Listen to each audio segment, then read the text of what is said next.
Ер нь бол манай ээж аавуудын хамгийн их асуудаг тий би ухаантай хүүхэдтэй олмоор байна, өндөр хүүхэдтэй олмоор байна, хүүхдийн дархлааг сайн дэмжмээр байна тий яаж одоо ингээд хүүхдээ эрүүл саруул ухаантай болгож өсөх вэ эмчээ гэж маш их асуудаг. Хүний амьдралын тий алтан одоо эхний алтан 1000 хоног гэж байдаг. Энэ нь хүүхэд эхийн хөвлөд бүрлдэж эхлэхээс ахуулаад 2 нас хүртэлх одоо 1000 хоногийг хэлдэг.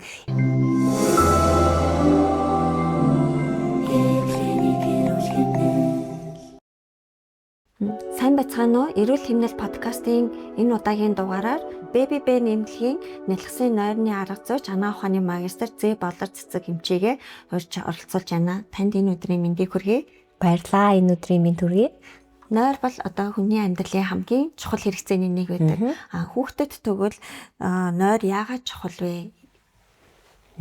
За, ер нь бол манай ээж аавуудын хамгийн их асуудаг тий би ухаантай хүүхэдтэй олмоор байна, өндөр хүүхэдтэй олмоор байна, хүүхдийн дархлааг сайн дэмжмээр байна тий яаж одоо ингээд хүүхдээ эрүүл саруул ухаантай болгож өсөх вэ эмчээ гэж маш их асуудаг.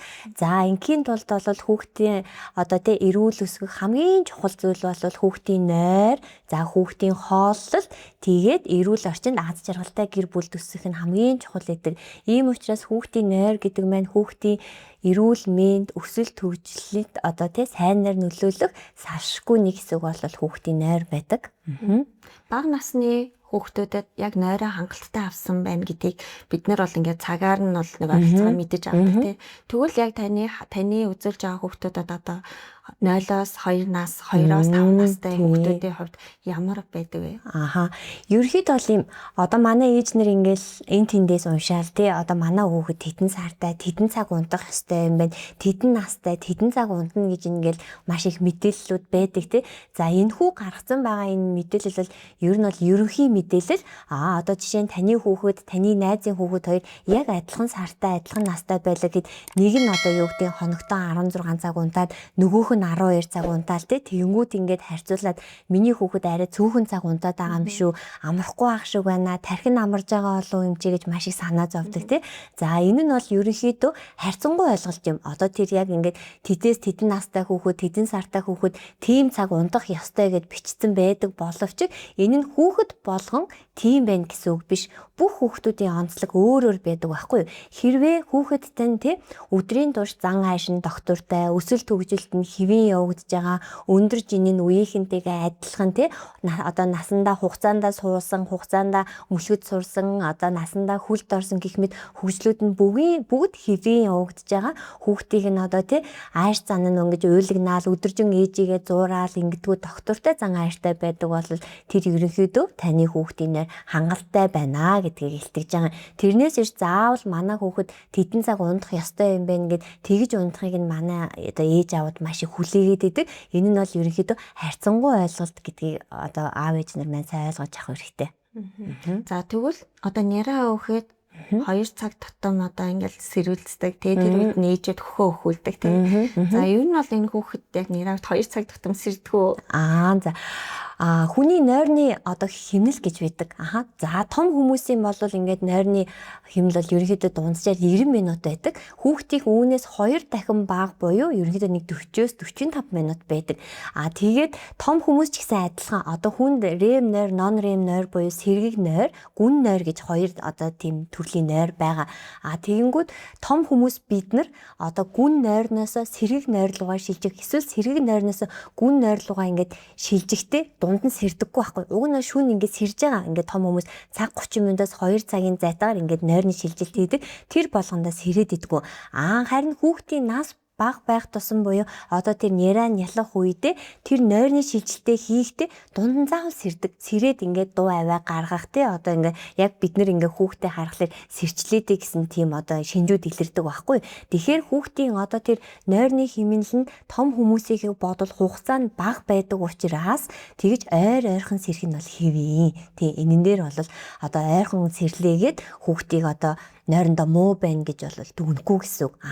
Тэгээд хоёрдугаарт юу гэдгүү гэхлээр одоо 2 цаг тутам сэрэл, цаг тутам сэрэл, зарим хүүхэд болохоор шөнийн турш ингээл айгуу сайн унтдаг те. Энэ бүхэн ердөөс л хүүхдийн онцлог нь байгаа л гэсэн үг тийм. Одоо жишээ нь та хэдтэй нэг өөр одоо нойртой нэг холбоогүй ч гэсэн өөр мэдээлэл хүргэе гэхэд одоо зарим хүүхдүүд ингээд өдөрч шүүнч адилхан ингээд бүр ингээ 30-30 минутын зайтай сэрдэг ч юм уу тий нэг цагийн зайтай сэрдэг ч юм уу ийм тохиолдлууд байдаг.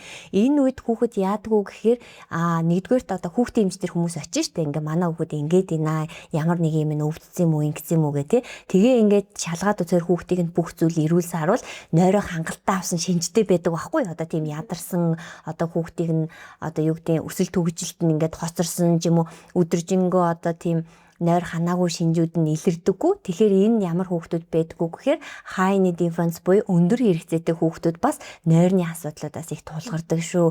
Тэгэхээр эднэрийн ялгааг мэдхийн тулд та бүхэн маань одоо ээж аавууд маань хүүхдийн эмчтэр очиод зөвлөгөө аваад тэгээд одоо цаашдаа юуг анхаарах тухай ингээд яг өөрийнх нь хүүхдэд тохирсон зөвлөгөө авах боломжтой байдаг. Таны ярианаас ингээд сайн ойлгосон чинь яг хангалттай нойр авч байгааг илтгэх ямар шинжүүд байдаг. Энийг та яг 0-оос 2 наснд за 2-аас 5 наснд тэгээд 5-аас дээш насны хүүхдүүд англиар хэлүүлв. За ерөнхийдөө хангалттай нойр авсны шинжүүд хамгийн нэгдүгээрт биеийн хөгжил нь хэвэн явагдах нь тийм ээ. За хоёрдугаарт оюуны хөгжил нь хэвэн явагдах буюу одоо түрүүний эмчийг нь хэлсэн хугацаандаа суусан, хугацаандаа мүлгсэн, хөлд орсон ч юм уу те эдгээр шинжүүд байна. За тэгээ өдөр тутамдаа ажиглаж болох ямар шинжүүд авах вэ? Хүүхэд өглөө аз жаргалтай инээмсэглэл сэрнэ. Одоо хүүхдийг ингээ орон дээр байхад хилд ороогүй хүүхдүүд хөөрхөн инээмсэглэл гангнаж гунгнаа сэрдэг тийм ээ. За тэгээ хоёрдугаарт юу байх вэ гэхээр хүүхэд өдрийн турш зан аашин доктортой байна. Ингээл уйлгнаал ээжигээ ноололох биш. Зөвхөн яг өдрийн унтлага болох цагаас бусад бүх цагуудад одоо хөөрхөн ааштай зан ааш нь доктортой байдаг. Энэ тохиолдолд таны хүүхэд хангалттай нойр авсан байна гэсэн. За хангалттай нойр аваагүй те миний хүүхэд ингээд эмчээ тархин амрахгүй ах шиг байна, ядраад ах шиг байна те. Одоо ингээд яг өөрийнхөө насан тохирсон хэмжээгээр унтаж чадахгүй байх шиг байна гэж үзэх шалтгаан нь юу байх вэ гэхээр өглөө ингээд нойрноос эрэхтэй өдрийн нойрноос эрэхтэй маш ууртай сэрэх те. Одоо ингээд уйлгнаал ерөөсөө ханаагүй. За тэгээ хоёрдугаарт ингээд байнгын ингээд уйлгнаас ээжигээ зуурсан. За тэгээ ингээд нүдээ нухалсан те. Байнгын стресстэй, ууртай тийм шинжүүдтэй байгаа тохиолдолд хүүхдийн нойр жоохон дутуу байна да гэдгийг хэдүүлээ одоо сэжиглэнэ гэсэн. Тэгээ хүмүүсээс ингэж ярьдаг.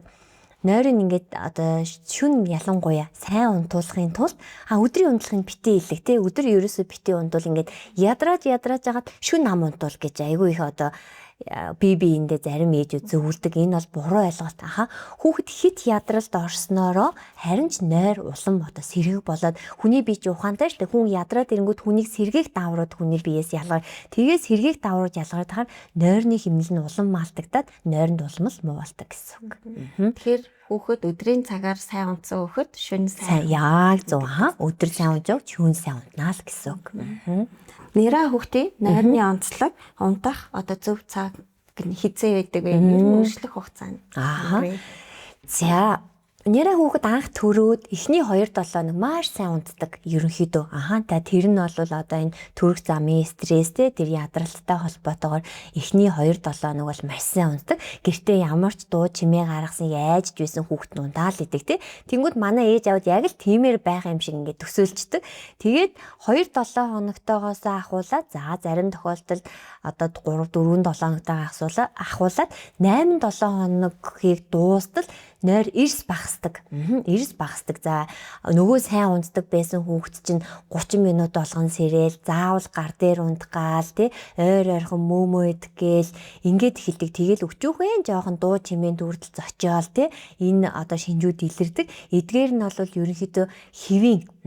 Яагаад вэ гэвэл түрүүний эмчийг нь хэлсэн нөгөө нэг сэрэг нойр, гүн нойрноос гадна хүүхэд манд гадаад орчиндойгоо тасан цогцоход нойрны хэмнэл нь ингээд өөрчлөгдөд явж идэг.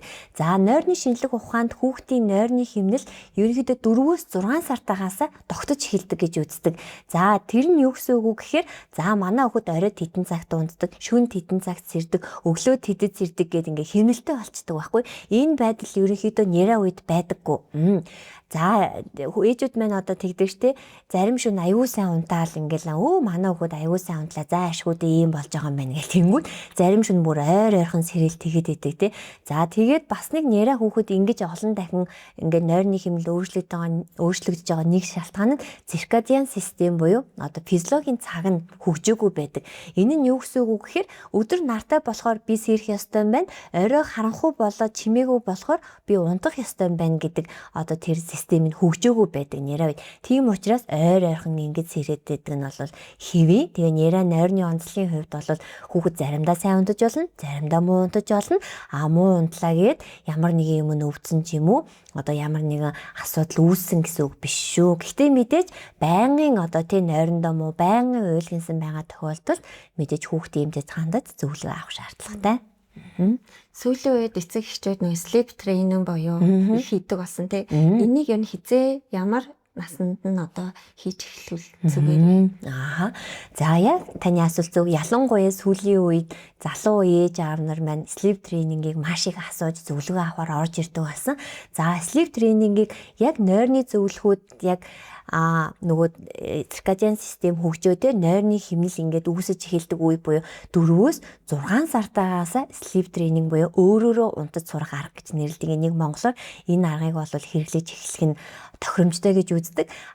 Зарим гэхдээ яг хүүхдийн эмчнэр болоод за ингээд яг бусад одоо ингээд одоо нойрны зөвлөхүүд ингээд өөр байгаа штэ тий. Ерөнхийдөө бас бусад одоо хүмүүсийн зөвлөл одоо судалгаагаар ингээд хараад үзэхлээр ерөнхийдөө хүүхдүүд 9 сартаагаас яг sleep training-ийг хийж эхлүүл илүү одоо хүүхдийн бие физиологийн хувьд болон сэтгэл санааны хувьд бэлэн болчихсон байдгаа гэж үздэг. Хит бага наснд sleep training-ийг нь жоохон тохиромжгүй байдаг. Sleep training бол өөрөөрөө унтаж сурах арга нь бол нулимстай болон нулимсгүй гэсэн үндсэн хоёр том ингээд бүлэгт хуваагддаг байхгүй. Тэгээ нас нь бага байх тусмаа нулимсгүй арга буюу зөөлөн аргыг хэрэглэн зөөлөн арга хугацаа их төвчээр маш их шаарддаг. Тэгээд нас нь хит одоо бага байх тусам одоо тохиромжгүй гэж штэ. Яагаад гэхлээр хүүхдийн нас бага байх тусам хотоодны хэмжээ жижигхэн байна. Тэнгүүд нөгөө хүүхэд зундаа өлсөө тэр чин тодорхой хугацааны дараа хооллох шаардлагатай болдог. Тэгэнгүүт харьцангуй томроод ирэх тусам одоо хотоодны багтаамж томроод хүүхэд хүнийн турш идэггүй байх боломжтой болоод уйлуулж орхиход ямар нэгэн одоо аюулгүй болсон цагт нь sleep training буюу одоо нойрны сургалтыг хийх нь одоо өөрөөрөө унтах сургалтыг хийх нь хамгийн тохиромжтой байдаг. Энийг бол яг бол манай аав ээжүүд одоо яг өөрсдийнхөө гэр бүлийн онцлог тааруулаад хизээ эхлэхийг бол хүүхдийн эмч буюу аль эсвэл нойрны арга зүйчтэй гэж зөвлөж байгаа л сонгосон дээр. Манай нэг монголчууд хүүхдээ яг ингээд өөрийнхөө оронд ингээд хавч зэрэгэлдээ унтдаг шүү дээ. Энэ хүүхдээ ингээд хажуудаа авч унтах нь зөв үү? Эсвэл ингээд тусдаа ор бэлдээд унтуулах хэрэгтэй юу?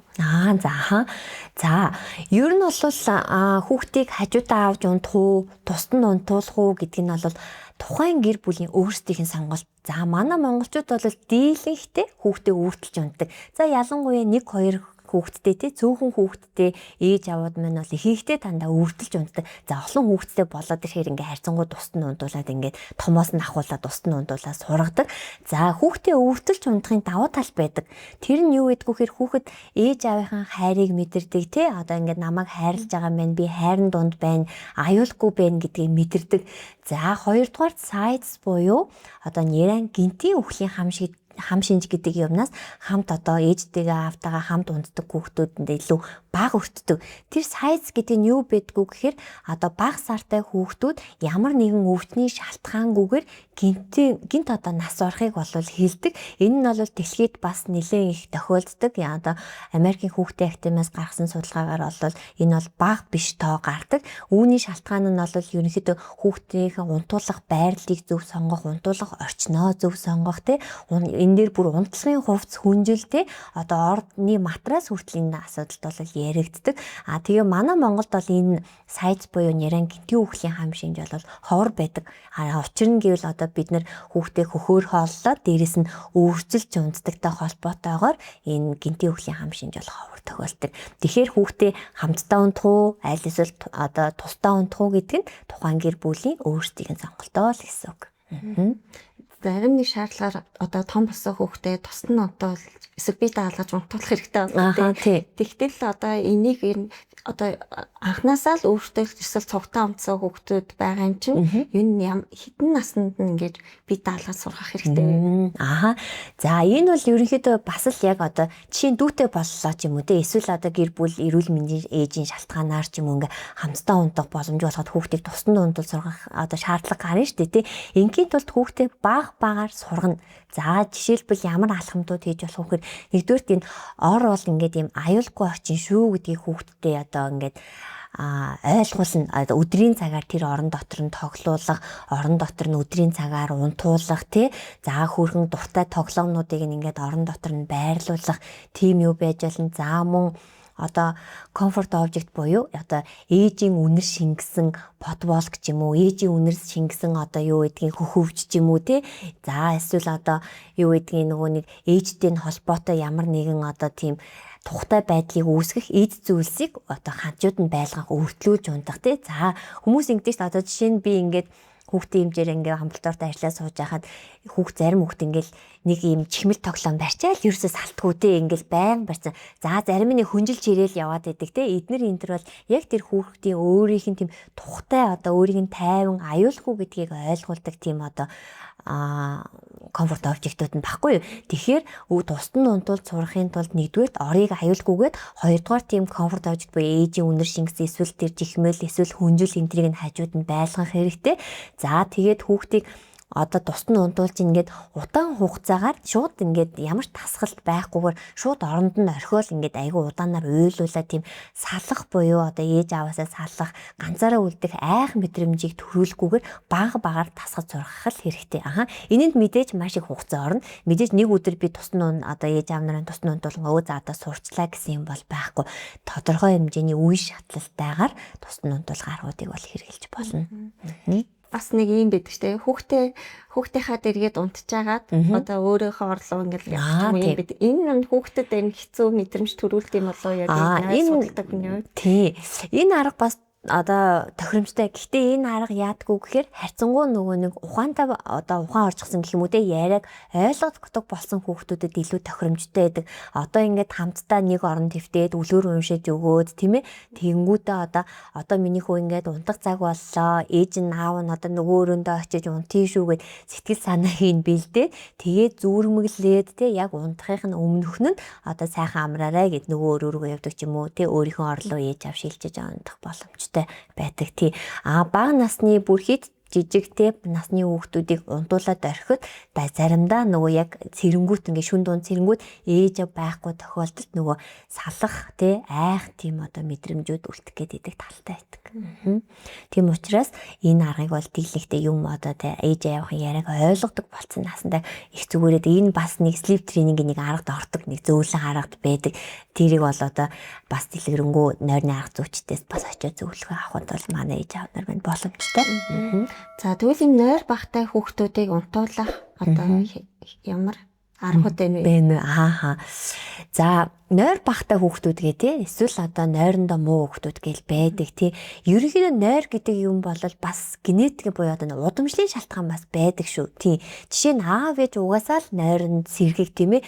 Одоо жишээ нь хэдхэн цаг би 4-5 цаг унтаал өглөө ямар ч асуудалгүй сэрчдэг гэл хүмүүс байдаг тий. Яг тэрнтэй адилхан хүүхэд нь бас тийм байх боломжтой байдаг. Эсвэл зарим хүмүүс ингэ шүүнийг жохон чимээ гарангууд ингэ сэрчдэг. Тэгээ буцаад унтахдаа жохон хэцүү байдаг. Бидээ тэр чигээр унтаж чаддгүй ч гэдэг юм. Тийм ээж аав нар насан турш хүмүүс байдаг тий. Тэр хүүхэд тэрлэгтэй тэрийг бас дуурайх гад байдаг тал байдаг. Хэрвээ таны хүүхэд нойронд муу байх юм бол хамгийн нэгдүгээр эхлээд хүүхдийн хэмжээс ч зөвлөгөө авна. Миний хүүхэд одоо тий яагаад нойронд муу байна? Одоо ямар нэгэн өвчин эмгэг байна уу тий? Одоо эрүүл мэндийн шалтгаантай байна уу гэдгийг нэгдүгээр одоо хэмжээс зөвлөгөө авна. Хоёрдугаарт миний хүүхдийн өсөлт хөгжилт нь одоо хэвийн байна уу тий? Бие бэлдрийн болон оюуны хөгжил нь хэвийн байна уу гэдгийг хүүхдийн хэмжээс ч зөвлөгөө авна. За эдгээр үзүүлэлтүүд нь бүгд хэвийн байгаа тохиолдолд та хүүхдийн нойрыг сайжруулах арга юу байх вэ гэхээр төрөүний эмчийг нь ярьсан одоо нөгөө унтах орчныг зөв бүрдүүлэх. За энэ нь юу байх вэ гэхээр аль болох өрөөний температур сэрүүн байх хэрэгтэй. Одоо манай Монгол ээж аав нарын нэг бас асуудал байдаг шүү дээ. Маш их хүүхдээ бигэндэг, зузаалдаг, даарчин гэдэг. Ерөнхийдөө хүний нойр сэрүүн байх тусмаа хүн илүү сайн нойрсож, илүү сайн унтдаг. Тэгээ нэрэ нялх хүүхдүүдийн хувьд бол нялхс хүүхдүүдийн хувьд бол унтах температур, шөнийн температур нэг 20-с 21 Цельсиус байхад хангалттай байдаг. Тэгэхээр нэгдүгээр унтах орчин буюу одоо тэр өрөөний температурыг тааруулах нь, чийгшлийг тааруулах нь байна. За тэгээд унтж байгаа нөгөө ор дээр юу гэдгийг те тэр бүх юмнуудыг тааруулах нь байна. За хоёрдугаарт юу байдаг үг гэхээр хүүхдтэй бед тайм рутин хийж сурах хэрэгтэй. Энэ нь юу гэсэн үг гэхээр унтахын өмнө хийдэг зуршил гэсэн. За энэ нь юу байх вэ гэхээр унтахын өмнө одоо усанд оруулаа, тийм ээ, зөөлөн массажлаад, за харьцангуй том болсон хүүхдүүдэд үлгэр уншиж өгөх, бүүвэн дуулах, тий. Одоо унтах цаг боллоо шүү гэдгийг ойлгуулах тийм бед тайм рутин буюу унтахын өмнөх зуршлыг хийж сурах хэрэгтэй. Тогтмол. Гэхдээ энийг нэг өдөр хийгээл, нэг өдөр болоол, тий. Тэгснэ нэг өдөр нь оройн 20 цагт эхлээл, нэг өдөр оройн 22 цагт эхлээл тэгэж ерөөсөө хийхгүй. Тогтмол цагт өдөр болгон уйггүйгээр одоо энэ унтахын өмнөх зуршил буюу бед тайм рутинийг хийж одоо сурах хэрэгтэй. За тэгээ бас өөр юу байдгүйхээр харьцангуй том болсон хүүхдүүдэд одоо тийм унтах цаг боллоо гэсэн тийм гоё нууц гэр бүлийн түлхүүр хүүхдээ болох хэрэгтэй. Жишээлбэл за одоо цөмөрөө орондоо орцгоё, унтцгаая гэл те. За одоо тэнгууд одоо бид нарыг унтахын одоо нойрны дагин мэркчи шүүж гэдэг юм уу, хүүхдийн тэр өөрсдийнх нь одоо насанд нь тохирсон тийм унтах цаг боллоо шүү гэдэг тийм үгтэй болоод тэгээд хүүхдээ оронд нь оруулж сурах. За тэгээд дараагийн бас нэг нойрон сайжруулах юм юу байдгүй гэхээр өдөр шөнийн нойрыг одоо ялгадаг болгох хэрэгтэй гэсэн үг. Ялангуяа энэ бол хүүхдийн няраа нялх үед бас илүү тохиромжтой байдаг. Жишээ нь манайхан өдөр ингээд хүүхэд унтчихлаар тэгдэг штэ. Чимээг одоо манай хүүхэд унтсан байна. Чимээ гаргаж болохгүй гэл ингэдэг те. Тэгээл нөгөө өдөр ингээд ундахад нь хөшөг мөшөг хаагаал харанхуй орчин бүрдүүлээд ингэх ерөөсөө ямар шаардлага байхгүй. Бид нэр одоо те орой болж гин, харанхуй болж гин гэдгийг хүүхдэд ойлгуулад одоо те өдрийн цагаар аль болох гэрэлтэй дуу чимээтэй орчинд унтуулна. Шөнийн цагаар харанхуй чимээгүй орчинд унтуулна гэсэн. За тэгээд ингэдэг хүүхдийг шүн ингээд зарим ээж аав нар маань бүхсэн одоо ингээ улаачин нурчин гэл ойр ойрхон жихвийг солих гээд байдаг те. Тэгэх ерөөсөө шаардлага байхгүй. Хүүхэд үнэхээр баагаагүй эсвэл жихвэн нойдондоо тавгуудаагүй л болвол жихвийг солих шаардлагагүй. Хэрвээ солилоо гэж бодоход заавал гэрэл тод гэрэл асаагаал дуу чимээ гаргаал те. Хүү тэрэнээ салбидаг авчираарай, памперс авчираарай гэл ингээд ах шаардлагагүй. Аль болох харанхуй чимээгүй нөхцөл жихвийг нь солиол буцаагаал одоо тайван унтуулах хэрэгтэй л гэсэн. Тэгэхгүй бол хүүхэд нойрноосоо бүрэн сэрэгчдэг. Ялангуяа няраа нялх насанд бол тэгдэг шүү. За тэгээд бас нөгөө хөхүүлэлт байдаг тий. Нялх үед нь 2 цаг тутам хөхүүл гэсэн гээл нөгөө хүүхдээ сэрээгээл ингээл дахин одоо шүүн унтж яхад нь сэрэгдэдэг. Энэ бол ерөнхийдөө бүх хүүхдэд заавал тэгэх ёстой гэсэн үг биш байдаг шүү. Энийг бол хүүхдийн эмч зөвлөнө. Тэр нь юу гэсэн үг гэхээр хэрвээ таны хүүхэд хугацаанд хэвийн жинтэй төрсөн жингээ хэвийн нэмж байгаа тохиолдолд шүүн заавал ойр ойрхон сэрээж хүүлээд ах шаардлагагүй. Мэдээж хүүхдийн эмч үзээд ойр ойрхон олон хүүлээрээ шүүн заавал сэрээж хүүлээ шүү гэж байгаа тохиолдлуудад хүүхдээ заавал сэрээгээд хүүлнэ л гэсэн. Тэрнээс эрүүл өсөж байж байгаа тохиолдолд заавал одоо юу гэдэг сэрээж хүүлэх шаардлагагүй. За тэгээд нөгөө нялх хүүхдтэй, няраа хүүхдтэй ээжүүд маань тэгдэгтэй аавууд маань эмчээ шүнжэнгөө л унтуул зурмаар байна те гэд одоо шөнийн турш сэрхүү унтуул зургана гэдэг байхгүй. Тэр нь хүүхэд шөнийн турш сэрхүү унтуул зурна гэдэг маань 4-6 цаг унтахыг л хэлж байгаа юм. Тий, нялх няраа насандаа. Тий. Тэрнээс насанд өрсөн хүмүүсийг орой 10-д унтаад өглөө 10-д сэрнэ гэсэн үг биш шүү. Тийм юмыг бас айгүй хүсдэг. Хүүхэд нь ялах байгаа тохиолдолд шөнийн турш унтна гэдэг маань 4-6 цаг сэрхгүйгээр унтахыг л хэлж байгаа шүү. Гэтэл одоо бүр өсвөр насны хүүхдүүд ч ингэдэг штэ. Цэцэрлэгийн насандаа бол харьцангуй ингээ бага ангитай ч юм уу тий нөгөө хангалттай ингээл эрт унтаад тэгэл өглөөдөө яг ингээл 8 цагтаа явцдаг тийм. Гэтэл нөө өсвөр насанд ороод ирэнгүүт ч юм уу дундаа ингээд ороод ирэнгүүт нөө өглөө сэрч чадахгүй бүр их нойрон хүрээд байдаг шин. Тэгээ энэ нь бол яг шилжилтийн настай холбоотой ингэж нойрон ихсдэг. Яг тэгдэг. Яг зөв. Хүүхэд яг шилжилтийн хүүхдийн хүний амьдралын одоо хүүхдийн өсөлт боожлтын хамгийн чухал үе нь юу байдгүй гэхээр одоо 2 том үе тухайдаг. Нэг нь 0-1 нас. Энэ насанд хүүхэд одоо нөгөө нэг маш хурцтай өсөж том амарч идэг байхгүй юу? Одоо жингээл гэхэд төрсөн жингээ 3 дахин нуулах, за төрсөн өндрөө хин талтай хэмжээний өндөр болох гингүүд маш хурдтай өсдөг амьдралын алтан одоо эхний 1 жил байдаг байхгүй. Яг тэрнтэй адилхан өсвөр наснд мөн яг хөгжлийн маш одоо эрчимтэй хурдцтай үе байдаг учраас энэ насанд хүүхэд нойроо маш сайн хангалттай авах шаардлагатай. Цаанаас л өөрийнх нь нойр нь хүрээд байгаа учраас одоо тэр үед нь хангалтайсаа унтуулж амрааж явах ёстой л гэсэн үг. Тийм учраас нөгөө насны онцлогоос хамаарат тэр нөгөө нойрны үеуд ингээд одоо унтах цагуудын одоо өөрчлөлтүүд ингээд ажиллагддаг.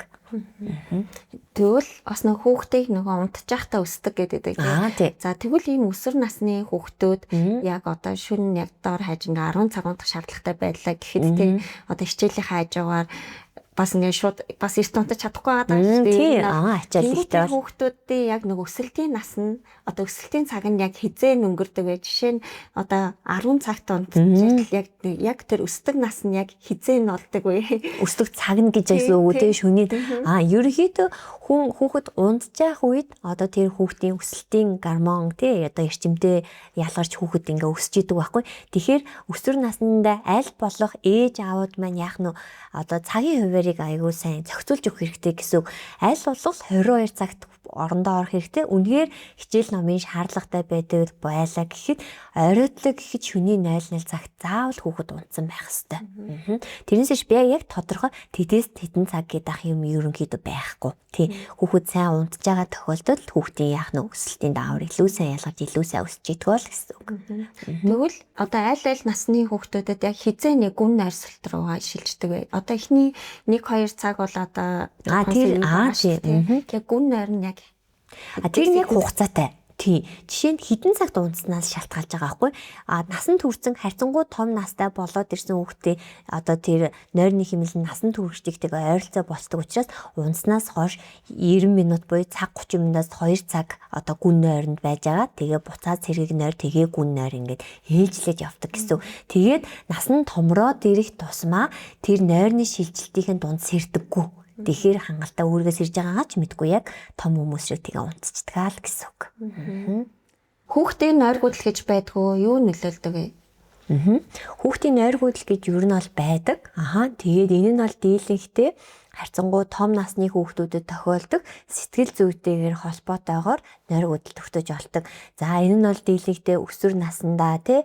За гэр бүлийн одоо ямар нэгэн уур амьсгалын шалтгаантай анги хамт олонны одоо тий найз нөхдөд шалтгаалс нь за аль эсвэл хүүхдийн өөрийнх нь төрөлхийн одоо темперамент буюу зан арын шингээ онцлог байдаг аливаа юм санаа зовгомдохой тий их одоо хүн дээр хүлээж авдаг стресс өртөмтгий тийм зан одоо характертай хүүхдүүдэд нойр гүйдэл бол элбэг тохиолдох гэдэг. Энэ тохиолдолд яах вэ гэхээр одоо та хүүхдийн нойр гүйдэлтэй гэдгийг ажигласан тохиолдолд яаралтай хүүхдийн эмч зайл эсвэл нойрны зөвлөх сэтгэл зүйчид хандад зөвлөгөө авах шаардлагатай болдог шүү. Нойрны багсалт гэж бас байдаг тийм. Энэ талаар та яриа. Нойр багсалт гэж бол ер нь бол байдаг. За энэ нь юу гэхээр одоо sleep regression гэж нэрлэдэг.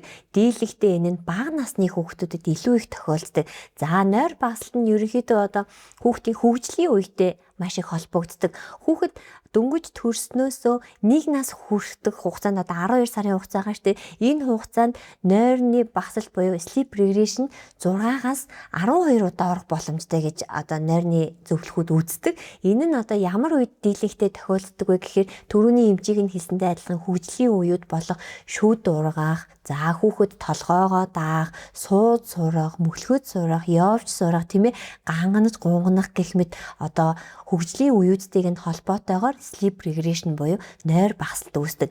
За мөн хөгжлийн үетэй холбоотойгоос гадна хүүхэд өвчлөхтэй хүүхэд одоо ханаа чуухнаа хүрэх ямар нэгэн өвчлөлт өртснөөрөө нойр багсалтаас үүсэх одоо боломжтой байдаг. Sleep regression-ыг хэрхэн даван туулах вэ гэх юм бол одоо хүүхэдтэй яг тэр нойр багасж байгаа үеүүдийг нь ажиглаад тийм ээ. За миний хүүхдэд шүд ургаж ин да. За миний хүүхдэд толгоогоо даад сурж ин да гэдэг хөгжлийн үеийг нь ажиглаж агаад хүүхдийн нойр багасалтын үеийг одоо гэр бүлийнхнийхээ тусламжтайгаар даван туулна. Тий. Тэрнээс ш одоо тий хүүхдтэй ямар нэгэн эм уулгах, нойрыг нь сайжруулах, ямар нэгэн одоо тий эмийн эмчилгээ хийх ер нь дийлэнхтэй шаардлагагүй байдаг.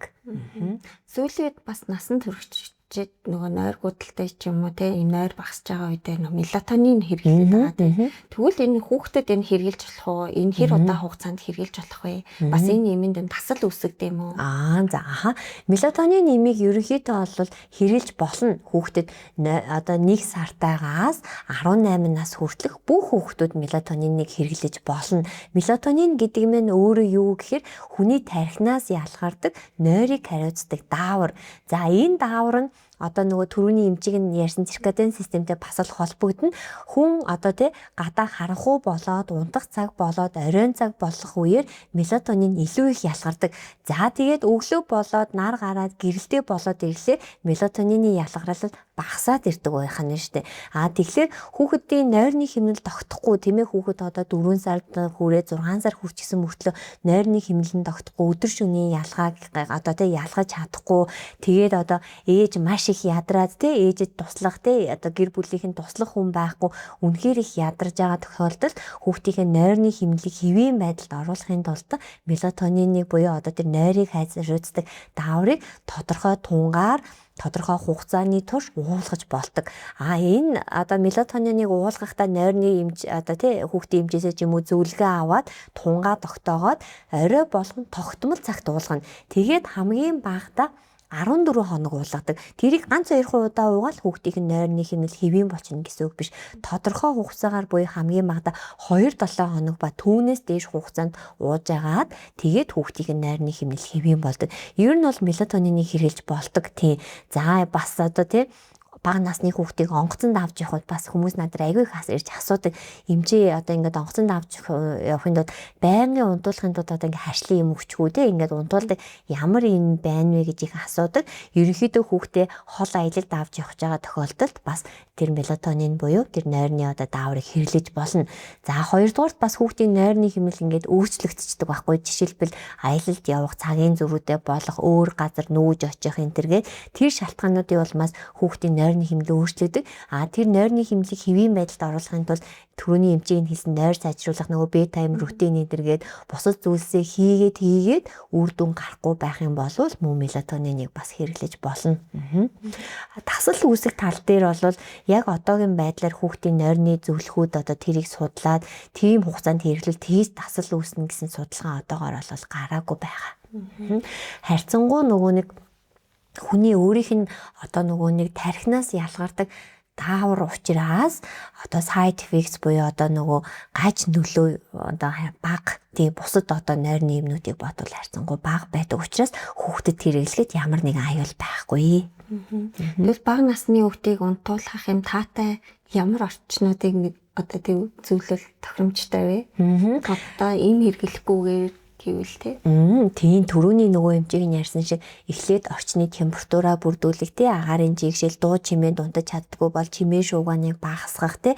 За тэгээд бас нэг миний чухал хэлэх юм гэрэл хүмүүс нөгөө хүүхдээ айчна гэдэг ингээд бүдэг гэрэлтэд унтуулад байдаг байхгүй юу? Ингээд бүдэг гэрэлэнд унтуулад байдаг. Ерөнхийдөө за ой 6 сар хүртлийн хүүхэд харанхуугаас айх, хар дарсан зүүдлэх гэсэн ойлголт байдаггүй. Тийм учраас аль болох харанхуй нөхцөлд унтуулснараа хүний нөгөө тархинаас ялгарах мелатонин буюу нөгөө нойрны дааврын маань ялгарал сайн явагдаад илүү сайн унтдаг л гэсэн үг. Тийм учраас хүүхдийн одоо өөрийнх нь насанд нь тохирсон орчинд унтуулад аль болох гэрэлгүй харанхуй орчинд унтуулснаар хүүхэд илүү сайн унтнаа л гэсэн үг.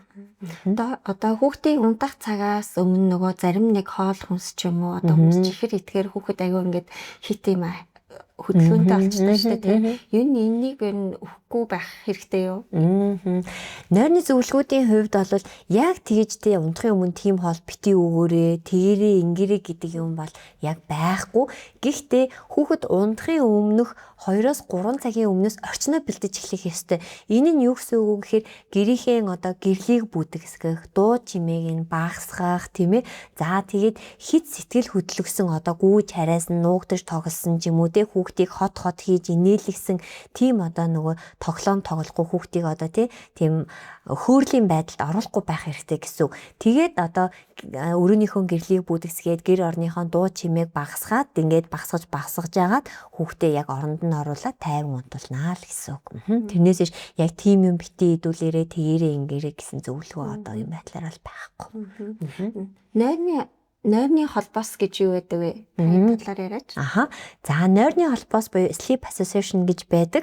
За энэ нь дийлэнхтэй ерөнхийдөө бага насны хүүхдүүдэд одоо илүү одоо байдаг гэсэн үг. Энэ нь юу гэсэн үг вэ гэхээр хүүхдийн унтахтаа хийдэг зуршил буюу зан үйл гэсэн үг.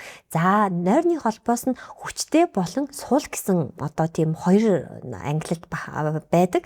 За хүчтэй холбоос нь юу гэхээр ээж ааваасаа 100% хамааралтай буюу хүүхэд заавал хөхөөж унтдаг, мөөмө амандаа хийж унтдаг, эсвэл заавал гар дээр бүүэлүүлж унтдаг, эсвэл заавал тэрэгэн дээр түрж унтдаг, эсвэл соосог одоо ингээд хөхүүлж унтдаг. Энэ бол ерөнхийдөө дандаа хүчтэй нойрны холбоос. Хүүхэд хүчтэй нойрны холбоостой байх тусмаа нөгөө гүн нойрноос сэрэг нойр руу шилжих, сэрэг нойрноос гүн нойр руу шилжихдээ сэрээд идэг. Тийм учраас нойрны холбоос одоо тэр хүчтэй нойрны холбоосыг сул нойрны холбоос руу буюу одоо юу гэдэг white noise буюу одоо байгалийн дуу чимээ тавих. За тэгээд хүүхдийг харанхуй чимээгүй орчинд одоо хэвтүүлэх гэх мэт өөр нь унтуулах тийм сул нойрны холбоосууд руу шилжүүлснээрээ хүүхэд нөгөө нэг нойрныхаа нөгөө гүн нойрноос сэрэг нойр руу шилжих тэр нойрны шилжилтийн үед аль одоо цөөн сэрдэг болдог гэсэн. Тийм учраас хүүхдийн нойрны холбоосыг ээж аваад маань маш сайн ажиглах хэрэгтэй. Дийлэн хүүхдүүд хүчтэй нойрны холбоостой байдгийг мөө мэдэж унтдаг, гар дээр бүүвэлүүлж унтдаг тэрийг нойрны зөвлөгтэй одоо зөвлөлдөж жагаад багаар нойрны холбоосыг өөрчилснөөрөө таны хүүхдийн нойр улмал сайжирнаа л гэсэн үг. Тэгээ шүн илүү бага сэрдэг болно. Өөрөөрөө амархан унтаж сурдаг болно гэсэн үг. Одоо өсвөр насны хүүхдүүдэд ч гэсэн шүн ингээ унтахгүй байх эсвэл нойр багахгүй байж байгаас хамаараа одоо сурлааданд нь ч юм өөрчлөлт ордог. Энэ хит их ядрал энэ хүүхд хэдийн хугацаанд ийм орой бүр ингээд оройтож унтснаас тэр шинжүүд илүү илэрх вэ. Энэ ерөнхийдөө хүүхдийн өөрийнх нь биеийн онцлогтой холбоотой хүүхэд болгоондоо тий ерөнхийдөө ингээд яригдж байгаа юмнууд дийлэнхтэй л ийм байдаг гэж байгаа болохоос биш бүх хүүхдүүд ердөөсөө тийм гэсэн үг биш. Хэрвээ таны хүүхэд үнэхээр ингээд ядарсны улмаас ингээд нойргуудалд ороод ядарсны улмаас тий нойргуудлынхаа улмаас хичээл сурлаганд муудаад ингэж байгаа тохиолдолд та нэгдүгээр эхлээд хүүхдийн эмчэд хандаад яг ямар шалтгаан байна одоо тий хүүхдийн эрүүл мэндийн талаас юу байна гэдгийг тодруулаад хоёрдугаар сэтгэл зүйн талаас юу байгааг тодруулаад одоо сэтгэл зүйчтэй зөвлөгөө энэ төр аваад тэгээд гуравдугаар нойрны зөвлөгтэй уулзаад яаж хүүхдээ сайн ондуулах тухайн хүүхдэд өөрт нь тохирсон тийм одоо програм тийм нойрны одоо юу гэдэг дараалал тийм тогтооно л гэсэн үг. Тэрнээс биш яг тийм хугацааны дараа тэдэн шүн нойргоо хонохоор тэгин ингэн гэсэн юм бол байхгүй ш. Тийм зүйл бол байхгүй. Гэхдээ хүүхэд болгон насандаа тохирсон өөрийнхөө биеийн онцлог тохирсон хэмжээр заавал унтаж амарч явах хэрэгтэй. Тэгжиж хүүхдийн яах нь хөгжил хэвээ явагддаг. Тийм учраас нэг шүний нойрыг алдсан ч тэр хүүхдэд асуудалтай л гэсэн үг. Таны зүгээс бодож явдаг эцэг эхчүүдэд өгөх ямар зөвлөгөө байна вэ? За ер нь бол хүний амьдралын алтан одоо эхний алтан 1000 хоног гэж байдаг. Энэ нь хүүхэд эхийн хөвлөд бүрлдэж эхлэхээс ахуулаад 2 нас хүртэлх одоо 1000 хоногийг хэлдэг. Энэ үед бол хүүхдийн одоо хоол, нойр, хөгжил хүүхдийн хамгийн одоо чухал алтан мянган хоног байдаг. За энэ үед бол одоо хүүхдийг 2 нас хүртэлх гэсэн үг шүү дээ. Энд чинь төрснөөс эхийн хөвлөгөөс төрснөөс хойш энэ үед хүүхдийг яах вэ гэхээр яг насанд нь тохирсон хэмжээгээр насанд нь тохирсон авах ёстой шимт хижээл эрдэс одоо тий бодистой хоолоор тий хооллох. За хоёрдугаарт хүүхдийг яг насанд нь тохирсон одоо хэмжээгээр унтуулж амраах. Энэ нь бол хүүхдийн одоо ирээдүйн тий одоо ухаантай хүн болох хэсэгт нь хамгийн одоо чухлаар нөлөөлөх одоо дадал зуршил шүү. Тийм учраас одоо та аль болох одоо таны хүүхэд өдөрт хэдэн цаг тий одоо сарнд багт байх тусмаа өдрийн унтлага буюу напийн хэмжээ олон байдаг тий. Тэнгүүд аль болох өдрийн унтлагыг алгасуулахгүйгээр хүүхдээ яг унтуулж байх хэрэгтэй.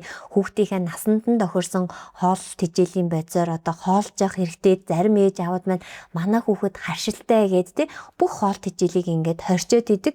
Тэгэх ерөөсөө шаардлага байхгүй. Хүүхдийн арсны харчлан дийлэгтэй хоол хүнстэй холбоогүй байдаг учраас аль болох шимт хижээлтэй хоолоор нь хоолж явах хэрэгтэй.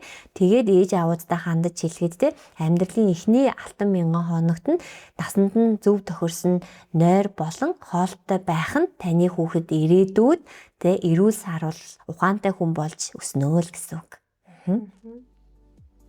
Өнөөдрийн энэ зөвлөгөөгөөр хүүхдийн нойрны талаар маш их мэдээлэл авлаа. Энэ маань ингээд эцэг эхчүүдэд маань маш хэрэгтэй зөвлөгөө болсон байгаа гэж найдаж байна. За хүрэлцэн ирсэн танд баярлалаа. Баярлалаа танаа хамт олно бас. Тэгээд хүүхдийн нойрны нэлхсэн нойрны талаар жоохон ч гэсэн мэдээлэл хүргэх боломж олгосон танаа хамт олно ч гэсэн маш их баярлалаа. За баярлалаа.